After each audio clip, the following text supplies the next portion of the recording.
It is not we, the northern masses, who refuse to restructure or divide Nigeria. It is our zombie politicians who lack the courage to act. The claim that ordinary Nigerians or northern citizens are the obstacle is simply false.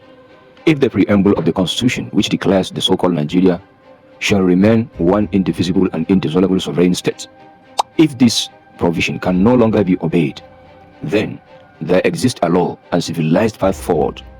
If secession is truly the objective, let your lawyers file a private motion before the National Assembly.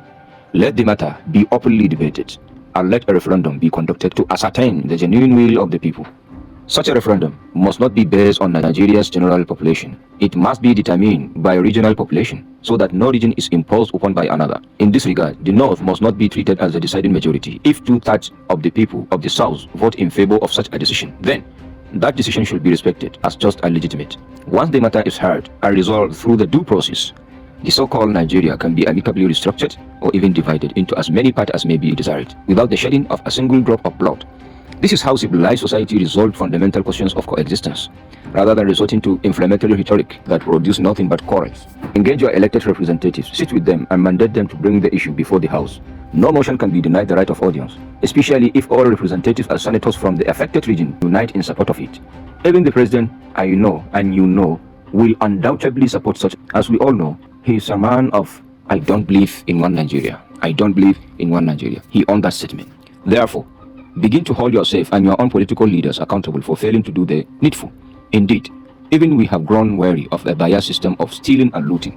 Before the 1914 amalgamation by Lord Lugard, the North was already well organized, well established with established court authorities and functional governance structures. However, when politicians later adopted an oppressive borough system, suffering began, and it has persisted to this day. Therefore, let us part ways peacefully and lawfully, and then we shall see who will emerge to falsely claim moral superiority, or to be looting public funds or sympathizing the banditry in the North. That will no longer be tolerated. So please, if you are truly offended and genuinely affected, help us.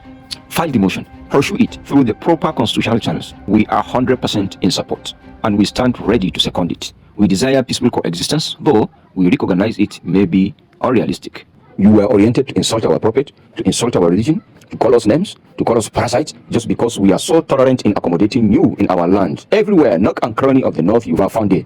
Meanwhile, our people have been denied in the South, even an indigent letter. You choose to call us radical, extremist, fanatic, so names. Not because we are Boko Haram or bandits. But our fault in your eyes is just because we agree to be guided by our core Islamic teachings. So, if that is the fault, if you truly want this country to be divided, so let it be by following the due process as mentioned. Nevertheless, we pray for the best. Most obliged.